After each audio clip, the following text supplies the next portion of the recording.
लेकिन अब जो कार्यकर्ता अंदर रिजल्ट देख रहे हैं, भारत पाकिस्तान के मुकाबले की तरह है। थोड़ी थोड़ी देर में यहाँ पर जोर जोर से गूंज होती है, जैसे चौके छक्के लगने के साथ ही दर्शक उत्साहित होते हैं। कुछ उसी तरह का माहौल यहाँ भी है। हालांकि बड़े नेता, कोई भी कद्दावर नेता यहाँ के नहीं पहुंचे हैं। उनसे जब बात हुई, वो इसलिए परेशान थे कि जब तक वो ट्रेन पीछे ट्रेल कर रहे हैं तब तक वो यहाँ आकर करेंगे क्या। लेकिन यहाँ कार्यकर्ताओं में उत्साह दिखाई पड़ रहा है और ये कुछ कार्यकर्ता हैं जो यहाँ पर पहुंचे हुए हैं और लाइव रिजल्ट ट्रेन देख रहे हैं। जैसे ही रिजल्ट आते हैं यहाँ, वैसे ही ये तमाम लोग तालियां बजा रहे हैं और इनका उत्साह बढ़ता हुआ दिखाई पड़ता है। कुछ कार्यकर्ताओं से बात करते हैं। आपका नाम क्या है? योगेंद्र प्रसाद। शुरू में तो बहुत मायूसी थी जिस तरह के ट्रेंड आ रहे थे, अब बहुत खुशी है।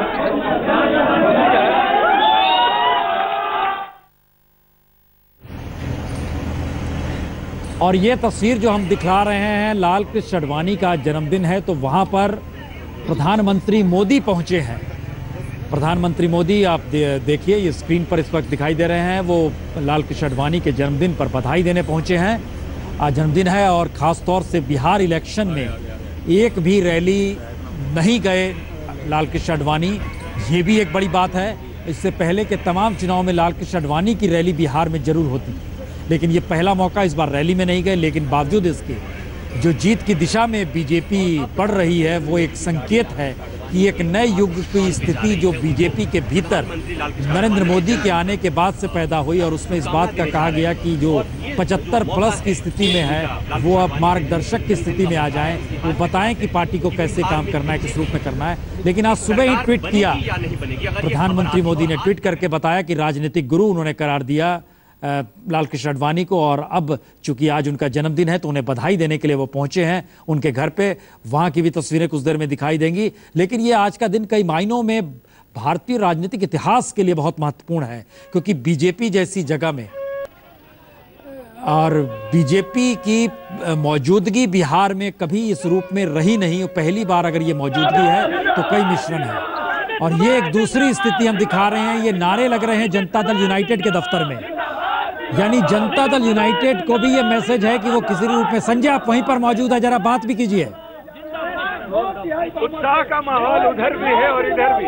बीजेपी ने पटाखे फोड़ दिए तो यहाँ पर जेडीयू कार्यालय में गुलाल लग चुके हैं और अर्ली ट्रेंड को लेकर ही शुरुआती रुझान जैसे यहाँ हैं, वैसे लोगों में उत्साह आ रहा है और नारेबाजी शुरू हो गई है। शुरू में तो आप लोग बहुत मायूस देखिए सर, हम लोग का स्वप्न है, हमारे नेता ने जो कर्तव्य दिखाया बिहार के और उन्होंने जो विकास किया, विकास का परिणाम सामने आ रहा है कि बीजेपी धराशायी हो जाएगा। कहीं पटाखे फूटे और यहाँ पर गुलाल लग चुका है। इनको उम्मीद है कि वो जो बम, युवा बम यहाँ पर रखा गया है, जो एक बार पलीता लगाते ही 150 धमाके करेगा, ये उसकी ओर बढ़ रहे हैं। शुरुआती रुझान में भले यहाँ बहुत मायूसी थी, कोई बड़ा नेता यहाँ भी नहीं पहुँचा है। उन सबका कहना था कि हम लोग तो पीछे चल रहे हैं, अभी आके क्या करेंगे वहाँ पे। लेकिन अब उम्मीद लगती है कि धीरे धीरे नेता भी पहुँचेंगे। कार्यकर्ताओं का जमावड़ा हो चुका है और जल्दी ही लगता है तो इस पूरे परिसर में सन्नाटा पसरा हुआ था, अब धीरे धीरे यहाँ पर लोगों में उत्साह का संचार हो रहा है। गुलाल आ चुके हैं और जो 51 किलो मनेर के लड्डू मंगा कर रखे गए हैं, इनको उम्मीद है जल्दी ही उनके बांटने का समय भी आ जाएगा। कैमरामैन वकार अहमद के साथ संजय शर्मा, पटना, आज तक। दोनों हेडक्वार्टर पे, चाहे वो जनता दल यूनाइटेड का हेडक्वार्टर हो या बीजेपी हेडक्वार्टर हो, पटना में दोनों जगहों पर अब नारे लगने लगे हैं। और अगर स्क्रीन पर आप देखिए तो 60 और 78, 61 और 78 कहिए, ये एक आंकड़े हैं। लेकिन बहुत महत्वपूर्ण है कि अगर 61 सीट पर महागठबंधन है तो इस रुझानों में बीजेपी अपने बूते 62 सीटों पर आगे चल रही है।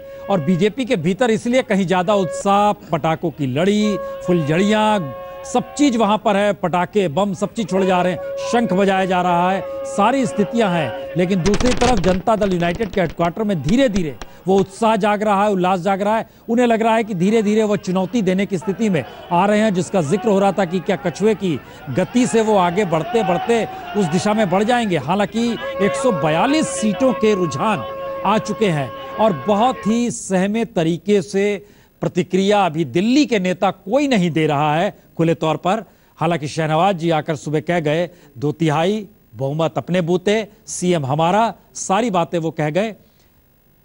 केसी त्यागी साहब बताएं, आपके हेडक्वार्टर में भी अब उल्लास शुरू हो गया है। मैं प्रसन्न जी, मेरे पास जो जानकारी है और बिहार के चैनलों को मैं देख रहा हूं, 91 plus JDU, 86 plus NDA, 7 independent, तो ये सारी चीजें 1 घंटे में क्लियर होंगी और पटाखे जो हैं वो शांत होंगे, गुलाल शांत होगा, दिवाली की जगह दिवाला होगा। ये भारतीय जनता पार्टी के साथ हम पिछले 50 साल से हैं, ये परमानेंट उत्साह में रहते हैं, परमानेंट। हमारे साथ जेल में थे, वहां जेल से बाहर निकलने के इंतजार के उत्साह में थे, इसलिए मैं ज्यादा ना निरुत्साहित हूं ना उत्साहित हूं। अभी 2 घंटे का समय निर्णायक समय है और आपसे मेरा निवेदन है कि जो बिहार के चैनल हैं उनको भी आप दिखवा ले। 92 और 86 ना, 92-86 का फर्क है और 7 इंडिपेंडेंट है। और 7 इंडिपेंडेंट का ट्रेंड ये है, सीपीआई एमएल, बीएसपी, सीपीआई और एमआईएम, इनमें से भी कोई आदमी इनके साथ नहीं जाने वाला है। इसलिए मित्रों से मेरा निवेदन है कि हम भी धीरज रखे हुए हैं। नहीं वो और 1 घंटा ये भी धीरज रखें। वहां की एंकरिंग आप कर ही रहे हैं बिहार चैनलों की, यहां पर हम कर ले रहे हैं एंकरिंग। लेकिन एक चीज बताइए, आप लोग लगातार जिक्र करते थे कि आप लगातार जिक्र करते थे कि अडवाणी जी और मोदी जी को लेकर के, मोदी जी ने, आप लोग बहुत लंबे, आप लोगों ने बधाई दी आज भेजी अडवाणी जी को? भूल गए। देखिए, मैं आज आपको एक और चीज कहना चाहता हूं जी। 2005 में हम और नीतीश कुमार जी हेलीकॉप्टर से जी दौरा कर रहे थे, तो हेलीकॉप्टर के अंदर भी मोबाइल बजता है। रांची से अडवाणी जी ने पहली बार नीतीश कुमार जी की घोषणा की, तब तक जो है जॉर्ज फर्नांडिस साहब उस समय अध्यक्ष थे, उन्होंने भी घोषणा नहीं की थी। निजी तौर पे हम उनके कृतज्ञ हैं, हम उनको अपना परिवार का मुखिया मानते हैं और उन्होंने ही नीतीश कुमार को सबसे पहले मुख्यमंत्री बनेंगे बगैर भाजपा और जनता दल के नेताओं से पूछे उन्होंने किया था। लेकिन ये अटल अडवाणी एरा की समाप्ति हो चुकी है। वो ऐसे दौर नहीं थे जब जॉर्ज साहब, अटल जी और अडवाणी जी ने संयुक्त घोषणा पत्र बनाया था, सारे विवादास्पद मुद्दे बाहर थे।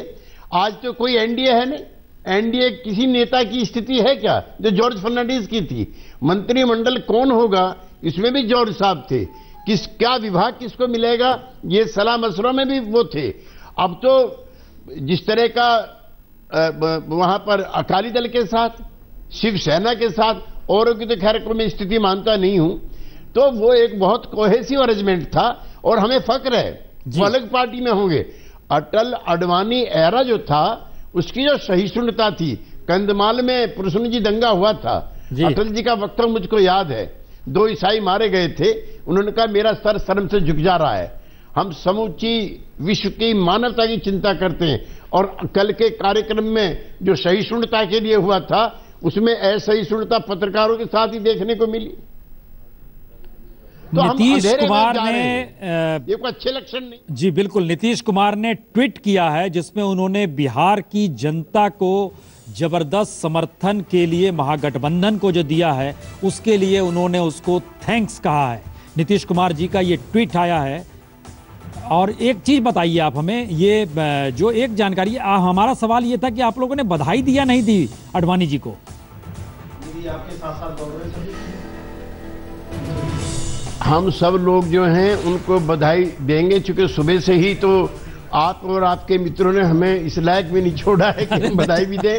हम भगवान से प्रार्थना करते हैं उनकी लंबी उम्र हो और वो नीतीश कुमार जी को मुख्यमंत्री बनते हुए तिबारा देखें, क्योंकि नीतीश कुमार जी को आशीर्वाद उन्होंने सबसे पहले दिया था। हम उनका बहुत बहुत लंबी जीवन के लिए शुक्रिया अदा करते हैं। अब हमारे स्क्रीन पर चल रहा है कि 89 सीट जो है बीजेपी प्लस के पास है और 61 महागठबंधन यानी आपके पास है। अब आप वहां की कमेंट्री करके हमको बता दीजिए फटाफट की क्या है वहां पर।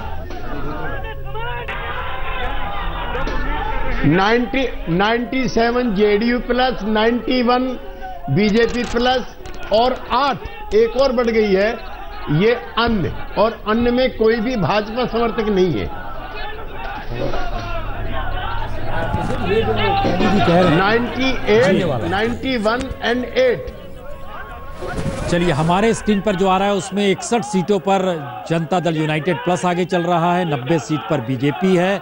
और ये जो ट्वीट था नीतीश जी का, ये पुराना ट्वीट है जो इसमें निकल कर आ गया था, ये बता दें। लेकिन इन सब के बीच ये दो अलग अलग दफ्तर जो दिखा रहे हैं ये बहुत महत्वपूर्ण है। एक तरफ बीजेपी का दफ्तर, एक तरफ जेडीयू का दफ्तर। और ये लालकृष्ण आडवाणी जो कि रिसीव करने के लिए पहुंचे, प्रधानमंत्री मोदी उनके घर पर पहुंचे हैं जन्मदिन की बधाई देने के लिए। और लालकृष्ण आडवाणी एक ऐसे और के साथ एक ऐसे इतिहास को समेटे हुए, अब से नहीं बल्कि जनसंघ जब बना उस वक्त से, और फिर बीजेपी बना उसके संस्थापक के तौर पर। और यह भी माना जाता है जब मुश्किल में गुजरात में 2002 के वक्त आए थे प्रधानमंत्री मोदी, उस समय गुजरात के सीएम थे, उस वक्त और कोई नहीं बल्कि पीछे कोई और नहीं खड़ा था बल्कि खुद लालकृष्ण आडवाणी खड़े थे। और जाहिर है आज जब उन्होंने ट्वीट किया प्रधानमंत्री मोदी ने और राजनीतिक गुरु बताया, और अब जब सुबह सुबह उनके घर पहुंचे मिलने के लिए, बधाई देने के लिए, और देखिए साथ में अमित शाह भी पहुंचे हैं बीजेपी के अध्यक्ष, तो ये एक बहुत मतलब रामलाल जी भी नजर आ रहे हैं वहां पर। ये सारी स्थितियां बतलाती हैं कि प्रकाश जावड़ेकर भी नजर आ रहे हैं कि सारे नेता पहुंचे हैं, यानी आज जन्मदिन के दिन उनकी महत्ता पार्टी के भीतर है। और ये एक बहुत बड़ी बात है कि जिस रूप में राजनीतिक तौर पर चाहे लालकृष्ण आडवाणी को हाशिए पर खड़ा कर दिया गया, एएनआई के हिसाब से महागठबंधन 101 सीटों पर आगे चल रहा है जो एएनआई का चल रहा है, और एनडीए 70 सीटों पर है, यानी वो पीछे है, बहुत पीछे है। एक लिहाज से कहें हमारे स्क्रीन पर जो चल रहा है इस वक्त, जो निक के जरिए हमारे पास आ रहा है, उसमें 90 और 62 सीट है, लेकिन एएनआई ने अपने जो व्यवस्था की है उसमें वो महागठबंधन को 101 सीट पर बता रहा है और एनडीए को 70 सीट पर बता रहा है। इस लिहाज से देखिए तो वाकई ये सिर्फ सवाल एग्जिट पोल के दौरान अंतर्विरोध का नहीं था, बल्कि अब जब रुझान आ रहे हैं तो रुझानों में भी ये चीजें नजर आ रही हैं। एएनआई का रुझान बता रहा है महागठबंधन जीत रहा है, उस दिशा में बढ़ चुका है, और दूसरी तरफ इस रुझान में बीजेपी आगे चल रही है। कैलाश विजयवर्गीय जी, किस रूप में देख पा रहे हैं इस रुझानों को आप? नहीं, मुझे लगता है कि 2 घंटे में स्थिति एकदम क्लियर हो जाएगी और वहाँ पर एनडीए की सरकार ही बनेगी, बहुमत एनडीए का ही आएगा। रुझान से एक बात सही है कि थोड़ा सा अंदाज लग जाता है कि सरकार किसकी बनने वाली है पहले से, पर 2 घंटे में बहुत स्थिति स्पष्ट हो जाएगी और हमें विश्वास है कि एनडीए की ही सरकार बनेगी बिहार में। तो जो बिहार की आपकी यूनिट है और वहाँ पर हेडक्वार्टर में जो दिवाली मनाई जा रही है, होली मनाई जा रही है, जल्दबाजी तो नहीं है? देखिए, कार्यकर्ताओं के उत्साह को आप रोक नहीं सकते, और निश्चित रूप से अभी थोड़ा सा धैर्य रखना चाहिए सभी लोगों को, क्योंकि अभी स्थिति स्पष्ट नहीं है, रुझान ही है सिर्फ। स्थिति स्पष्ट 1.5-2 घंटे में होगी, पर कार्यकर्ताओं का जोश है, मैं इसको ये भी नहीं कह सकता कि उन्हें रोका जा सके या रोकने की आवश्यकता है। वो अपनी मस्ती में दिवाली मना रहे हैं, और मुझे उम्मीद है कि वो जिस प्रकार दिवाली मना रहे हैं शाम तक दिवाली मनाते रहेंगे। तो नेताओं में अभी उत्साह नहीं आया है? नहीं, नेताओं में भी उत्साह है। सुबह से हम लोग एक दूसरे को बधाई दे रहे हैं और उम्मीद कर रहे हैं कि मुख्यमंत्री किस तारीख को शपथ ले, इसका मुहूर्त भी दिखवाने की कोशिश की जा रही है। तो दिल्ली के बीजेपी हेडक्वार्टर में अभी तक क्यों खामोशी है? वहाँ पर क्यों नहीं जश्न हो रहा है? दिल्ली के हेडक्वार्टर पर नहीं है, हम लोगों ने वहाँ पर, चूँकि सारे स्टूडियो यहाँ पर बने हुए हैं और शोर शराबा नहीं हो, इस बात के लिए कार्यकर्ताओं को निर्देशित किया है, और कार्यकर्ताओं में उत्साह है, ऐसा नहीं है। तो ये कार्यकर्ताओं का उत्साह जो आपको नज़र आ रहा है और जो रुझान नज़र आ रहे हैं, तो आपको लग रहा है कि दोनों की दिशा एक ही है? हाँ, निश्चित रूप से होगी, क्योंकि हम पूरे चुनाव में जो हमने महसूस किया पूरे बिहार में घूमकर, कि निश्चित रूप से मन बना चुकी है बिहार की जनता, वो विकास चाहती है, और जो 3 दशक से ठगी जा रही थी उससे वो निकलकर निश्चित रूप से विकास के लिए मतदान किया है उन्होंने। तो जिन सवालों को लेकर लगातार केंद्र सरकार कटघरे में रह रही है, असहिष्णुता के सवाल पर आपने भी बहुत कुछ कहा, बिहार के जनादेश उस दिशा में भी कुछ पैगाम देंगे? मेरा ख्याल है कि साधारणतया वहाँ पर 2 ही बात चल रही थी। एक तो जातिवाद की राजनीति से ऊपर उठकर विकासवाद के नाम पर वोट दें, और वहाँ का मतदान सिर्फ डेवलपमेंट और जातिवाद दोनों के बीच में रहा, और इसलिए ये जो मुद्दे थे सहिष्णुता असहिष्णुता के, ये साधारणतः उस चुनाव को बहुत ज़्यादा प्रभावित करेंगे, ऐसा मुझे कम लगता है। लेकिन ये सवाल उठ रहा था कि बिहार के जनादेश उन मुद्दों पर भी हो जाएंगे जिसको लेकर देश में बहस चल रही है, ये आप नहीं मानते? हाँ, क्योंकि बिहार में साधारणतया जिस प्रकार की गरीबी है, जिस प्रकार का पिछड़ापन है, वहाँ पर लोग चाहते हैं कि हमारा विकास हो और विकास की तड़फ हमने देखी वहाँ पर, इसलिए बड़ा मुद्दा वहाँ डेवलपमेंट का ही था। हमारे साथ इस वक्त हम पार्टी के भी नेता जुड़ चुके हैं जो कि पटना में है, विपिन तिवारी जी। विपिन तिवारी जी, हम स्क्रीन पर देख रहे हैं कि हम 10 सीटों पर इस वक्त आगे चल रही है और कुल 89 सीट पर एनडीए आगे चल रहा है।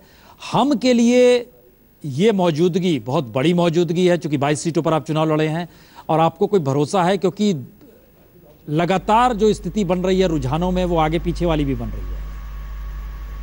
ये मैंने ट्वीट किया था। हाँ, हेलो। हाँ जी, बोलें। हम पार्टी एक्चुअल नरेंद्र मोदी के बाद अगर बिहार में कोई चेहरा इस बार पब्लिक को रुझाने में या पब्लिक की मत को हासिल करने में अगर कोई चेहरा रहा तो वो जीतन राम मांझी का रहा। इसलिए स्पष्ट हो गया है कि हम पार्टी को अगर अधिक सीटें दी गई होती तो निश्चित और अधिक सीटें मिलती। दूसरी चीज है कि हम पूर्ण बहुमत बना रहे हैं, इसमें कहीं दिक्कत नहीं है। हमारी एनडीए की सरकार बन रही है और जीतन राम मांझी जी का जो परफॉर्मेंस है वो स्पष्ट दिखाई दे रहा है कि 10 सीटें लेकर के अभी आगे बढ़त बनाए हुए हैं, लेकिन वो लास्ट तक 15 सीट 16 सीट तक हम लोग चले जाएंगे। तो जीतन राम मांझी सीएम क्यों बनना चाहते हैं? वो तो बीजेपी के ही बनेंगे, बीजेपी वालों ने कह रखा है। जीतन राम मांझी जी अपने दोनों सीट जीत रहे हैं, उसमें कहीं दो राय नहीं है। नहीं, हमारा कहना है कि वो सीएम बनने के लिए उतावले भी दिखाई दे रहे हैं। जैसी परिस्थितियां आई, अगर वैसे भी देखा जाए तो एनडीए गठबंधन में पूर्व मुख्यमंत्री की हैसियत से वही बैठे हैं और उनका दावा बनता है तो वह जायज है। वह हर हाल में उनको एनडीए गठबंधन को मुख्यमंत्री बनाना भी चाहिए। हम लोग इस पर कोई नई बात की पहल नहीं होनी चाहिए, क्योंकि वैसे भी पूर्व मुख्यमंत्री के दावेदार के रूप में वही इसमें बैठे हैं। तो कैलाश विजयवर्गीय जी, सीएम किस पार्टी का होगा? ऐसा है कि जी सर, बोला जाए एक बार और। क्योंकि नहीं, हमने ये सवाल इसलिए किया क्योंकि जीतन राम मांझी कह रहे हैं कि वो सीएम बनना चाहते हैं और उनको अगर मौका मिलेगा तो बिल्कुल बनने को तैयार।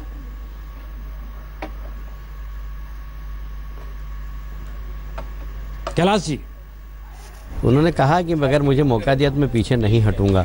बाकी उन्होंने अपना दावा प्रस्तुत नहीं किया और मैं समझता हूं कि हमारे यहाँ आंतरिक प्रजातंत्र है और विधायक दल की बैठक में नेता चुनेंगे और चूँकि वहाँ पर ज़्यादा सीटें बीजेपी की ही होगी, इसलिए बीजेपी का ही मुख्यमंत्री बनना चाहिए। ऐसी हमारी व्यक्तिगत रूप से मान्यता है। कैलाश जी, आपकी जो पहचान रही हम देख रहे हैं दिल्ली आने के बाद बिल्कुल बदल गई। आप बहुत ही संयम और बहुत मैच्योर नेता के तौर पर अब सारी चीज़ों को कह रहे हैं। तो एक चीज़ बताइए, ये जीत हार का सेहरा किसके हिस्से में जाएगा? देखिए, अगर निश्चित रूप से अगर वह भारतीय जनता पार्टी की सरकार बनेगी, एनडीए की सरकार बनेगी, तो उसका श्रेय तो मोदी जी को ही जाएगा और अमित शाह जी की रणनीति को जाएगा। आनंद कुमार जी, धर्मेंद्र प्रधान जी और भूपेंद्र शाह की जो कार्य योजना को क्रियान्वयन करने की जो टीम है उनको जाएगा। इसलिए एक टीम वर्क है भारतीय जनता पार्टी का और पूरी टीम वर्क इसका श्रेय जाएगा। हम त्यागी जी आपके पास आ रहे हैं, लेकिन 10 सेकंड के लिए हम ब्रेक ले रहे हैं, तुरंत लौट रहे हैं। बहुत तेजी से चल रहे हैं रुझान और रुझानों के जरिए इस बात के संकेत लगातार मिल रहे हैं कि एनडीए आगे चल रही है, जो स्क्रीन पर दिखाई दे रहा 95 सीट। लेकिन एएनआई का जो हमने दिखाया उसके हिसाब से महागठबंधन आगे चल रहा है। ये दो स्थितियां हैं, लेकिन इस वक्त जो हमारे स्क्रीन पर है वो बहुत साफ तौर पर बीजेपी 77 सीटों पर सिर्फ अपने बूते आगे चल रही है और दूसरी तरफ 74 सीटों पर समूचा महागठबंधन आगे चल रहा है। जी त्यागी जी, बताएं वहां पर क्या हो रहा है?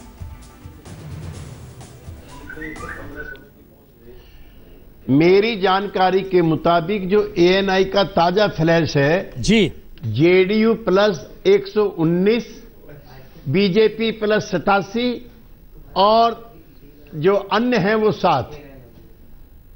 तो जादुई आंकड़ा तो लगभग पार हो ही गया है प्रसन्न जी। जी, जादुई आंकड़े के नजदीक पहुंच गए हैं, अभी पार नहीं हुआ। एएनआई जो बैठा है चुनाव आयोग के उसके 119 है और जो भाजपा विरोधी रुझान के निर्दलीय हैं उनको भी हम अपने साथ ही मानते हैं। नहीं, ठीक है। कैलाश विजयवर्गीय जी, आपने कहा सेहरा प्रधानमंत्री मोदी के नाम 89 से ऊपर। हम एक मिनट, कैलाश विजयवर्गीय भी साथ में है। कैलाश विजयवर्गीय जी, रुझान है, हमारा रुझान बहुत साफ बतला रहा है कि बीजेपी प्लस बहुत आगे चल रहे हैं, जेडीयू पीछे, लेकिन वो त्यागी जी लगातार एएनआई को कोट कर रहे हैं और उनके हिसाब से 119 सीट पर जेडीयू प्लस आगे है और बीजेपी 87 सीट पर। लेकिन हमारा सवाल, इन दोनों को मिला दीजिए अगर, तो सेहरा आपने बांधा प्रधानमंत्री मोदी के नाम, रणनीतिकार बताया अमित शाह को, और अगर स्थिति अनुकूल नहीं होती है तब क्या होगा? नहीं, देखिए, नेता, रणनीति और उसका क्रियान्वयन, ये तीन अलग अलग मुद्दे हैं। यदि क्रियान्वयन ठीक हो गया तो निश्चित रूप से बहुमत इसीलिए हमारा आ रहा है कि क्रियान्वयन ठीक तरीके से हुआ। यदि क्रियान्वयन ठीक तरीके से नहीं हुआ तो हो सकता है रिजल्ट ठीक नहीं आए। इसलिए जवाबदारी तो पूरी क्रियान्वयन की है। नेता ने नेतृत्व किया, रणनीतिकार ने रणनीति बनाई, पर उस रणनीति को जमीन तक उतारने का काम हम सब कार्यकर्ताओं ने मिलकर किया है। यदि हमारी असफलता होगी तो पार्टी की सफलता होगी, और हमारी अगर हम सक्रियता रही, हमने ईमानदारी से काम किया और हमारी मेहनत अगर रंग लाई तो उसका श्रेय पूरा की पूरा नेतृत्व को जाएगा। इसलिए रणनीति का क्रियान्वयन पूरी तरह से ठीक तरीके से हुआ कि नहीं, प्रश्न ये है बस। जी, प्रेमचंद मिश्रा जी, एक चीज़ बताइए, हम दो, चूँकि कांग्रेस हेडक्वार्टर हम नहीं दिखा रहे हैं, बीजेपी हेडक्वार्टर दिखा रहे हैं और जेडीयू हेडक्वार्टर दिखा रहे हैं, और आप बिहार में पटना कॉलेज के दौर से राजनीति कर रहे हैं, तो क्या ये माना जाए कि जो वहाँ पर कार्यकर्ता है पार्टी के, वह सिर्फ इस संकेत भर से उल्लासित हैं जो बीजेपी के हों या जेडीयू के हों, क्योंकि अभी तो रुझान है, और इस उल्लास में एक तड़प है सत्ता पाने की? नहीं, हम इसको एक सत्ता पाने की तड़प भाजपा वालों में हो सकती है जी, लेकिन मैंने आरंभ में ही कहा था कि वो ज़्यादा ही उत्साहित होते हैं, उनका इवेंट मैनेजमेंट का एक अपना बड़ा प्रशिक्षित टीम है। लेकिन सबसे बड़ा प्रश्न है, मैं बार बार इस बात को दोहराता रहूं, आज एएनआई ने या ईटीवी ने, दूसरे चैनल्स के आप रुझान दिखा रहे हैं, तो आपके रुझान में उनके रुझान में अंतर है। मैं तो आपके रुझान को देख के ही कहा था कि ये शुरुआती चीज़ें हैं, गठबंधन की सरकार बनेगी। लोगों ने नीतीश कुमार को बतौर मुख्यमंत्री एक बेहतर विकल्प माना है, उनके सामने दूसरा कोई चेहरा बिहार में नहीं है, यह एक सच्चाई है। सामाजिक समीकरण हमारे पक्ष में है, और हम किसी भी तरह की बिहार की जो एक मानसिकता है, आप स्वयं बिहार के रहने वाले हैं, आप जानते हैं इन चीज़ों को, सांप्रदायिक स्तर पर ध्रुवीकरण की राजनीति बिहार में नहीं चल सकती है। यह कई बार पहले भी हमने प्रूफ किया है। कैलाश विजयवर्गीय भी बड़े शालीनतापूर्वक बात कर रहे थे, आपने उनको सर्टिफिकेट भी दिया, दिल्ली आके सुधर गए, लेकिन अभी हाल में शाहरुख खान को भी पाकिस्तान का वीज़ा दे रहे थे, और अभी सारा श्रेय मोदी जी को दे रहे हैं, हारने के लिए पार्टी को दे रहे हैं। ये कैसा विरोधाभासी चेहरा है बीजेपी का? जीते तो मोदी जी जीत गए, हार गए तो भाजपा हार गई। ये भाजपा और मोदी जी में अंतर क्या है, जरा उसे भी बताना चाहिए बिहार की जनता को। आप मोदी जी के चेहरा पर बिहार में चुनाव लड़े हैं, पूरी भारत सरकार बिहार में बैठी रही है, अमित शाह जी राष्ट्रीय अध्यक्ष होकर प्रखंड अध्यक्ष की तरह 2 महीने से यहाँ काम कर रहे हैं। तब अगर आप हारते हैं तो निश्चित तौर पे ये नरेंद्र मोदी और अमित शाह को बिहार की जनता ने नकार दिया है, उनकी अलोकप्रियता हो रही है, और उन्होंने अपना चमक और दमक दोनों खोया है। यह इस परिणाम का मतलब रहता है। ये कैलाश, जहाँ तक रही कार्यकर्ता में उत्साह की बात या ये सब, जब तक यूनाइटेड गठबंधन के पक्ष में लोगों का मत है और हम सरकार बनाएंगे, हम उसी दिशा में आगे बढ़ रहे हैं। कैलाश जी, आपसे, कैलाश विजयवर्गीय जी, आपसे एक सवाल, ये कैसी विडंबना है कि आपने कहा कि अगर सफलता होती है तो केंद्र के जो दिग्गज नेता हैं आपके, सफलता उनकी है, यानी कि प्रधानमंत्री का नाम लिया, अमित शाह जी का नाम लिया, अनंत कुमार जी का नाम लिया। अगर असफलता होती है तो आप कहते हैं क्रियान्वयन में कुछ कमी रह गई, माने बिहार के जो लोकल नेता हैं, तो क्या असफलता बिहार के लोकल नेताओं के सर और सफलता केंद्र के नेताओं के सर, कुछ ऐसा है सर? नहीं, मैंने अपने ऊपर भी जवाबदारी ली कि हम क्रियान्वयन के लिए जिम्मेदार होंगे, क्योंकि एक रणनीति बनाई अध्यक्ष ने और उसका क्रियान्वयन हमको करना है। यदि हम क्रियान्वयन करने में असफल रहे तो हमें असफलता मिलेगी, और हम चूँकि क्रियान्वयन करने में सफल रहे, ऐसा हमें विश्वास है, तो हमें सफलता मिलेगी ही। इसलिए ये काल्पनिक प्रश्न है और काल्पनिक जवाब है। मेरा ऐसा मानना है कि बहुमत एनडीए का आएगा, और निश्चित रूप से सरकार वहाँ पर एनडीए की ही बनेगी, और उसका श्रेय मोदी जी को ही मिलेगा। चलिए, बहुत तेजी के साथ हम देख रहे हैं कि बहुत कम के आंकड़े हैं जो एक दूसरे के करीब धीरे धीरे महागठबंधन भी पहुंच रहा है। 86 सीट पर महागठबंधन यानी जेडीयू प्लस, और 95 सीट पर एनडीए यानी बीजेपी प्लस चल रहा है। सईद अंसारी, जरा हमको लगता है सिलसिलेवार तरीके से बताइए, आप वहां पर वार रूम में हमारे उसमें मौजूद हैं, जरा दिखलाइए और बताइए कि किस किस सीट पर कौन कौन कहां कहां आगे है। सईद।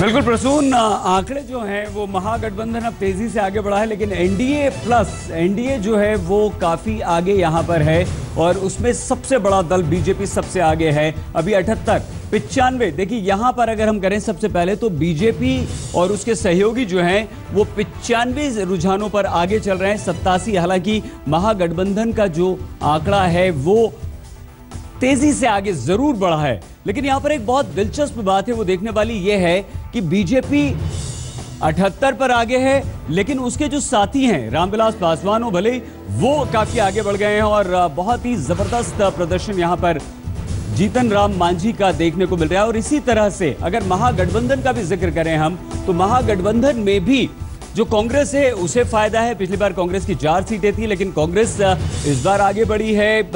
लालू प्रसाद यादव 22 पर थे, इस बार 38 पर आए हैं और कांग्रेस जबरदस्त रिवाइव करती हुई दिखाई दे रही है, यानी कि 13 पर। तो फिलहाल एनडीए गठबंधन जो है वो बिल्कुल आगे है। यहाँ पर काफी तेजी से ऐसा लग रहा है कि महागठबंधन जो है वो आगे बढ़ रहा है, लेकिन फिर भी एनडीए काफी आगे है। लेकिन यहाँ गौर करने वाली बात यह है कि जेडीयू जो कि पिछले चुनावों में 115 सीटें जेडीयू के पास थी और इस बार काफी पीछे। अभी अब क्षेत्रवार हम बता रहे हैं, ये मिथिलांचल की सीटें हम बता रहे हैं जहां पर बढ़त में जेडीयू आगे है और यहां पर बीजेपी 13 सीटों पर है। अब यहां पर देखा अन्य का कोई खाता नहीं खुला, यानी कि यहां देखना होगा कि पिछली बार किसको कितने वोट मिले थे, किसको कितनी सीट मिली थी। और इसी तरह से ये एक दूसरा क्षेत्र है जहां पर पूर्वी बिहार की बात करें तो 17 सीटों पर बीजेपी आगे चल रही है, 14 पर यहां पर जेडीयू आगे चल रही है और अन्य एक जगह पर 17 पर बीजेपी है यहां पर और जेडीयू 14 और अन्य के खाते में एक क्षेत्रवार बता रहे हैं। इसे समझने में आसानी होगी क्योंकि अभी पूरे रुझान और पूरे नतीजे नहीं आए हैं, तो कहां किस पार्टी को ज्यादा फायदा हो रहा है। जैसे देखिए मगध में यहां जबरदस्त फायदा और जबरदस्त आगे जाते हुए दिखाई दे रही है। 34 पर जेडीयू आगे है मगध में और 19 पर बीजेपी है। अब आप अंदाजा लगा सकते हैं कि पिछली बार यहां पर क्या स्थिति थी, अन्य का यहां पर कोई खाता नहीं खुला है। तो क्षेत्रवार भोजपुर की अगर बात करें हम हालांकि हमारे पास आंकड़े हैं पिछली बार के भी, भोजपुर की अगर बात करें तो बीजेपी 10, जबकि पिछली बार भोजपुर में बीजेपी को 9 थी और 7 यहां पर नुकसान है 1 सीट का। पिछली बार भोजपुर में जीती थी जेडीयू ने 8 सीटें, इस बार वहां पर उसे 7 रुझानों में वो आगे चल रही है। बीजेपी ने 9 जीती थी पिछली बार, 1 पर वो आगे चल रही है।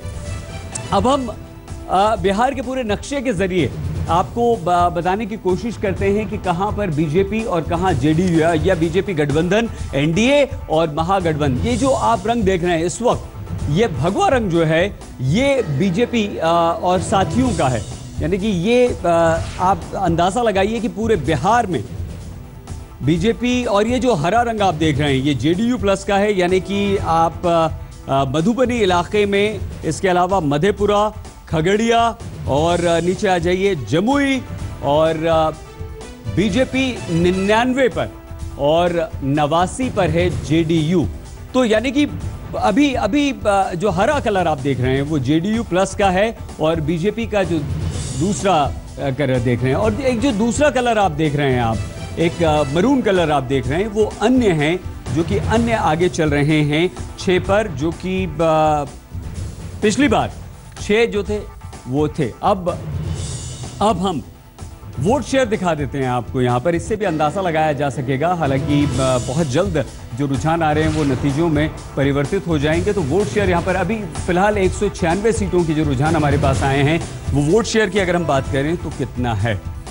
देखिए ये जो कलर है ये बीजेपी का है और बीजेपी का वोट शेयर फिलहाल कितना है ये बता दें, और पिछली बार से भी आप अंदाजा लगा सकते हैं वो